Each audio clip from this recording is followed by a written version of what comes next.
Boa noite, que bom estar com você mais uma vez. Muito obrigado pelo prazer que você concede de estar dentro da minha casa, estar comigo.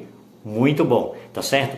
Eu moro no Jardim do Éden, é um sítio que está a 12 quilômetros de Garanhuns. Hoje eu estou em casa e você está comigo. Por sinal, devo dizer que Garanhuns é uma cidade de um clima muito gostoso, fresquinha, uma população, pessoas amigas, amáveis, com características turísticas. No período de festa ela é bem frequentada, a cidade bem ornamentada, tem praças, tem lugares muito convidativo. Venha conhecer Garanhuns, você vai gostar e vai levar de lembrança na memória algo fantástico de um povo acolhedor.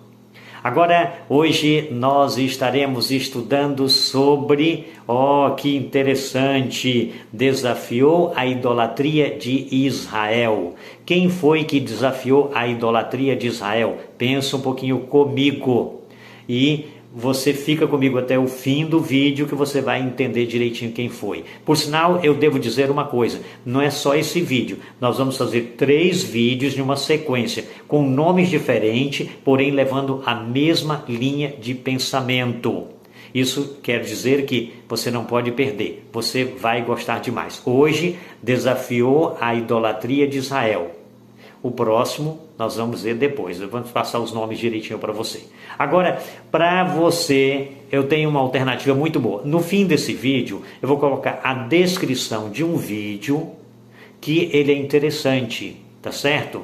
É previsão para 2022. Eu devo dizer que se eu fosse colocar um novo nome, um novo título nesse vídeo, eu colocaria previsão para acontecimentos pós 2022. Você, ao assistir, você vai ver que ele tem lições preciosas para nossos dias. E a cada instante ele está atualizado. Então, não deixa de assistir. No final deste vídeo, na descrição, você vai encontrar o link de previsão para 2022. Assista. E para você que não é inscrito em nosso canal ainda, aproveita para se inscrever. Nos dê o prazer da sua presença, da sua participação também. Dê um like ou um joinha, como alguns preferem dizer. Nos comentários, fique à vontade.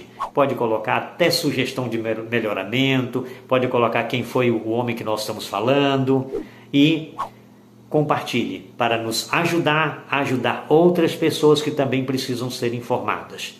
Acione o sininho das notificações, porque na próxima sexta-feira você vai ser avisado quando nós colocarmos à disposição mais um vídeo que você vai gostar demais. Agora, então vamos lá. Nós estamos vendo, então, a partir de agora, sobre desacatou a idolatria de Israel. Agora, verifique um fator importante que a gente não pode deixar de considerar, tá certo? É que eu tenho. Quando nós estamos diante de uma situação que é desacatado um governante, automaticamente todos os súditos daquele reino, daquele governante, é desacatado também. Você quer ver um exemplo? No caso de Davi, que Golias veio desacatar o povo de Israel, e Davi, na sua simplicidade, foi lá em nome do Senhor e venceu. E o povo todo dos filisteus, quando perceberam que o seu líder havia sido dominado e vencido, eles caíram fora. Então, diante dessa situação, quando alguém chegou para desacatar a idolatria de Israel, automaticamente estava desacatando o governante que estava cedendo espaço para essa idolatria. Então, vamos ver. Se você souber quem é esse homem, coloca nos comentários e aí nós vamos dar uma olhadinha. Mais adiante você vai ficar sabendo quem é, você vai conferir. Eu coloquei certo. E aí a gente vai prosseguir. Muito bom. Agora eu devo dizer um ponto importante, tá certo? Esse histórico ocorreu aproximadamente entre o ano 900 a.C. até o ano 850 a.C. E, por sinal, esse homem era um tesbita de Gileade. Ele era de Gileade, tá certo? Então, para você ter uma noçãozinha, começar a se posicionar, eu acho que já dá para começar a imaginar quem é, né? E colocar aí nas sugestões. Ele era uma pessoa que era íntimo de Deus, vivia a comunhão com Deus, com o Pai eterno. Ele vivia uma intimidade com o Senhor. Era uma pessoa simples, modesta, era temperante na sua luz, no seu conhecimento que tinha. Uma pessoa moderada. E quando foi impressionado por Deus de que deveria advertir a Acabe, ele entrou de uma forma surpreendente no palácio. Os guardas nem perceberam a penetração dele. E quando ele chegou diante do rei, o rei ficou surpreendido com a presença. E ele, de uma mensagem curta, objetiva e sincera, com essa mensagem, ele simplesmente disse ao rei Acabe: olha, vai ficar sem chover, não vai dar orvalho, não vai dar sereno, nada, a não ser quando eu determinar. Isso deu ao rei e aos seus súditos e aos seus guardas um estado de choque. Eles ficaram pasmados na situação. Enquanto eles estavam atônitos, ele virou as costas e saiu, sem que eles percebessem. Quando o rei voltou a si, ele já tinha desaparecido. E já dá para imaginar quem é esse homem? Vamos lá? Agora verifique o seguinte.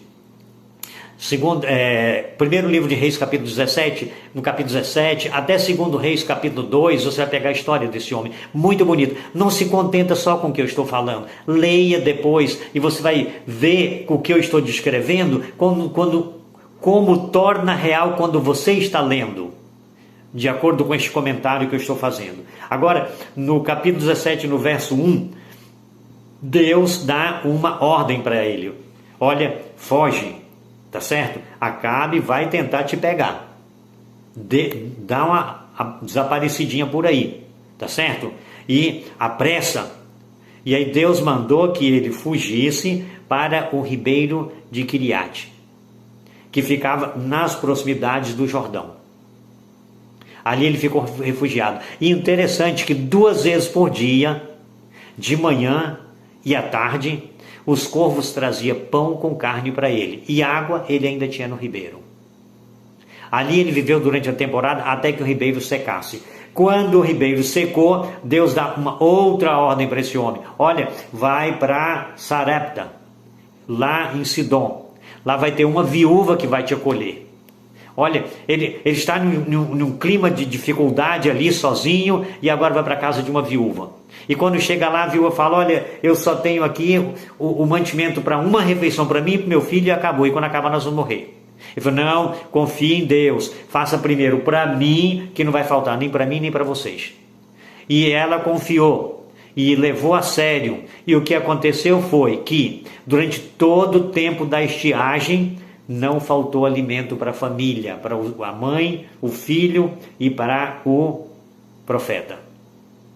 Agora verifica o seguinte: diante desse quadro, agora ele, depois desse período, a alimentação agora era um bolo que eles faziam de trigo e azeite. Antes você via que era pão com carne, agora já era o bolo com azeite. Está notando que vai mudando mais ou menos o estilo de vida do profeta.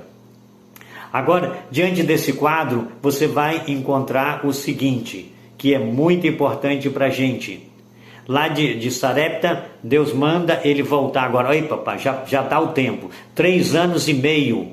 Vai lá falar com o profeta Acabe, entendeu? A situação que ele se encontra. E ele foi para falar com Acabe, tá certo? Então, você vai encontrar no capítulo 18 do livro capítulo 18 de 1 Reis, tá certo? E aí você vai ver o seguinte, no capítulo 18, verso 17, verso 18, e depois a gente segue em sequência. Aqui você vai ver o seguinte: então quando ele se encontra com o rei olha para ele e fala assim: és tu o perturbador de Israel? Ele diz: não. Ele responde: não, eu não sou o perturbador de Israel. O perturbador de Israel é tu e a tua casa, que tem levado o povo à apostasia. Está notando como que é? O que nós temos que aprender nessa lição? E é muito importante aprender nessa lição. Quando a pessoa está no erro e vê a pessoa certa incomoda quem está no erro. Assim o rei Acabe dizia: és tu o perturbador de Israel? Porque ele estava incomodado com a presença de um homem que vivia na comunhão com Deus, que era simples, que era sincero, que era devoto, que tinha comunhão, que tinha consagração. Então, agora eu lhe pergunto: você está vendo alguém como perturbador de Israel? Ou você está sendo incriminado como se você fosse o perturbador de Israel?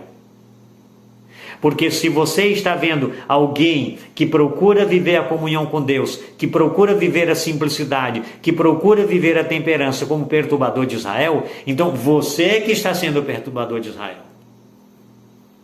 Se você está procurando viver estes traços de comunhão, de dedicação, de simplicidade, e diante desse quadro, alguém está te chamando de perturbador de Israel, então louve ao Senhor e ora pedindo força, pedindo sabedoria, pedindo determinação, pedindo para não retroceder, porque você está indo no caminho certo. Quem faz a vontade de Deus é reconhecido como perturbador de Israel. Esse é o fator.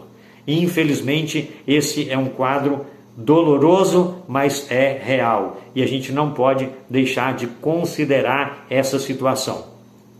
Agora, aqui nós encontramos uma outra cena interessante. Mais na frente, nós vamos encontrar, entendeu? O confronto de 450 profetas de Baal e 400 profetas de Asterote, ou de Astera, como preferem alguns, reunidos sobre convocação do profeta, que pediu que o rei Acabe reunisse, e agora ele faz um desafio. Eu vou fazer um altar para mim, vocês fazem um para vocês. E vamos ver quem Deus vai atender com fogo sobre a sua oferta. E o grupo dos profetas de Baal, naquele escândalo, naquele corre-corre, naquela confusão toda, procurando fazer, entendeu? Se cortava, gritava, lamentava e nada. E Elias, então, na sua simplicidade, ainda até desacatava. Baal está dormindo, grita mais para ver se ele acorda. Ou senão ele está trabalhando, está viajando, chama a atenção dele, que senão você não vai conseguir falar com ele, não. Ele está muito ocupado. E depois, quando deu o horário do sacrifício da tarde, Elias faz o seu altar, joga água sobre o altar, ao ponto de, em volta no rego, ficar água, e faz uma simples oração, para que Deus se manifeste com o propósito que o nome dele seja glorificado. E o que aconteceu? Desceu fogo e consumiu o altar de Elias.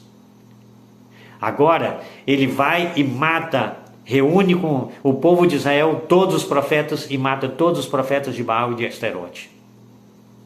E quando ele fala: Acabe, se prepara que vai chover.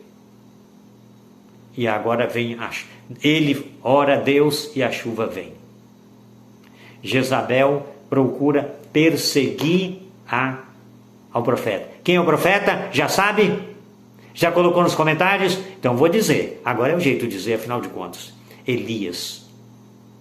Elias, então, agora ameaçado por Jezabel, foge. E ele vai andando e se refugia embaixo de um zimbro. E lá ele, cansado, dorme. Dali a pouco um anjo acorda. Que privilégio do homem de Deus. Elias foi considerado o homem de Deus. E o anjo o acorda dizendo: levanta-te, come. E aí o anjo trouxe, agora não veio carne, agora veio o pão que o anjo trouxe. E ele comeu e trouxe uma botija de água também. Comeu, bebeu e dormiu de novo. E dali a pouco o anjo acorda e fala: come de novo, porque você tem uma grande caminhada para fazer. E ele comeu de novo, bebeu, e com a energia, com a força adquirida dessas duas refeições, ele andou 40 dias e 40 noites sem parar. Só para você ter uma ideia. Esse é o pão que Deus está oferecendo. Esse é o pão que Deus quer dar aos seus filhos. Essa é a promessa dos fiéis. Essa é a promessa daqueles que procuram fazer a vontade de Deus e nas horas difíceis vão estar restrito à alimentação do dia a dia, por perseguição dos perturbadores de Israel. Então essa é a situação. Ainda nessa história, aconteceu algumas cenas interessantes. Acasias, capítulo 2, 2 Reis, capítulo 1, melhor dizendo, Acasias ficou doente, caiu, foi acidentado, ficou doente e mandou consultar a Zebub, deus de Ecrom. Só que os seus subalternos, ao irem, Deus falou, Elias, vai encontrar com eles. E Elias foi encontrar com eles. E parou e falou, olha, fala com o seu Senhor, se não tem Deus em Israel, para você ir procurar o Deus de Ecrom, a Deus Zebub. Vai lá falar com ele. Do jeito que ele está fazendo, daquela cama que ele subiu, ele não desce mais, ele vai morrer. E os homens nem foram continuar a viagem, não, voltaram imediatamente, voltaram mesmo. Essa foi a situação. Eles ficaram atônitos e voltaram. E quando chegaram lá, o rei falou, não foram não, que história é essa? Que foi que aconteceu? Ele falou, não, teve um homem que parou e deu uma mensagem, falou que nós estamos indo errados, estamos buscar entendeu? Consultar, entendeu? Ao Deus de Ecrom, e que isso não é certo, que em Israel tem Deus, e que você não vai descer dessa cama, você vai morrer. E ele falou assim, mas espera aí, como que é a aparência desse homem? Então eles descreveram, olha, era um homem que tinha era cingido com um cinto de couro, entendeu? E deu a descrição de simplicidade, de modéstia. Ele falou, é Elias, o tesbita. Ele conhecia Elias pela simplicidade, ele conhecia Elias pelos trajes, pela decência, pela modéstia. Elias era um reformador, era um homem de Deus. Seja você também um reformador, viva como Elias viveu, e assim você vai ter o privilégio de subir vivo para o céu. Elias, reconhecido como o primeiro Elias, foi aquele que no Monte da Transfiguração esteve com Moisés diante de Jesus, Pedro, Tiago e João.